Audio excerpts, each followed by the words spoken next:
నేను నాకెందుకులే అని నా సినిమాలు నేను చేసుకుంటున్నా.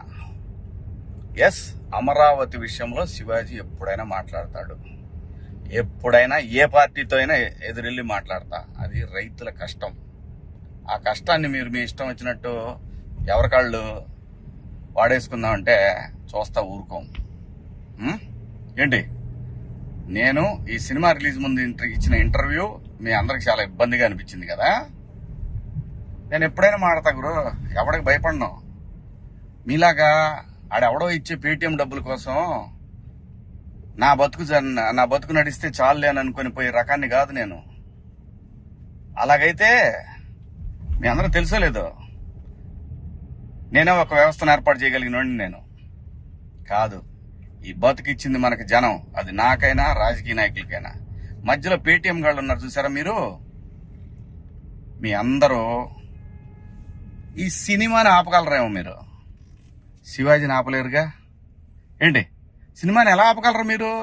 మొత్తానికి ట్వీట్లు వేసి ఇన్స్టాలో మీ ఇష్టం వచ్చినట్టు రెచ్చిపోయి సినిమాకి కొంతమంది ఇక్కడ రెగ్యులర్ గా రివ్యూలు ఇచ్చే వాళ్ళతోటి రాపిచ్చేసి కింద కామెంట్లు పెట్టిచ్చేసి, ఒకడైతే వాడికి ఒక 100K సబ్స్క్రైబర్స్ ఉంటాడు.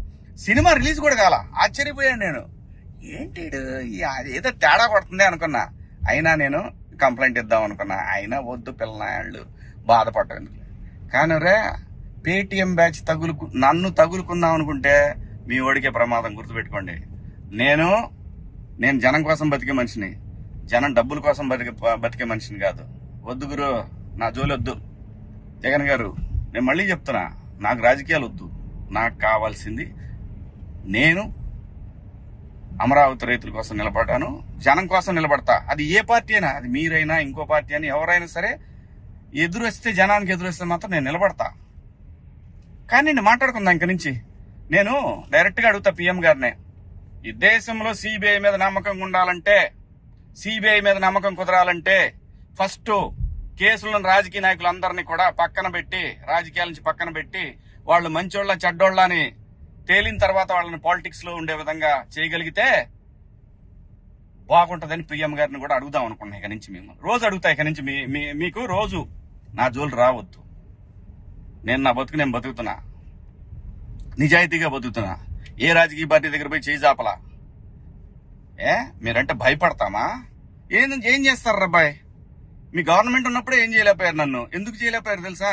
పైన నేచర్ ఒకటి ఉంది రాబాయ్. రప్ప ఇవన్నీ బాగుంటాయి వీడియోల్లోనూ వాటిలో చూసుకోవటానికిను ఎగేసుకొని మనం భుజాన రేపేదో జరుగుద్ది అనిపించుకుంటే. మనందరికంటే ప్రకృతి గొప్పది రాబాయ్, గుర్తుపెట్టుకోండి. అయినా వ్యవస్థ గురించి ఆలోచించాలి కానీ, ఎవడో ఒకడు డబ్బు సంపాదించుకుందాం జనం మీద అని వాడి కోసం వాడిచ్చే 1000 రూపాయలు, 4000, 10,000, 20,000, 1,00,000, 2 లక్షల రూపాయల కోసం ఎంతమంది భావితరాల భవిష్యత్తు ఆడుకుంటారా మీరంతా? బుద్ధి ఉందంటారా మీకేమన్నా? మనందరం ఏమి లేకుండా ఇంత దూరం వచ్చాం కదా. మాట్లాడుకుందారా బాయ్, రేపు నుంచి మాట్లాడదాం మీ నాయకుడి గురించి, మీ పేటిఎం బ్యాచ్ గురించి. ఇంకా ఉన్నారు తీస్తా. ఇప్పుడు దాకా సైలెంట్గా ఉన్నా నేను. మీరు నా బతుకు దాకా వచ్చారు చూసారా, ఒక్కొక్కటి చూద్దాం, మాట్లాడుకుందాం రా బాయ్.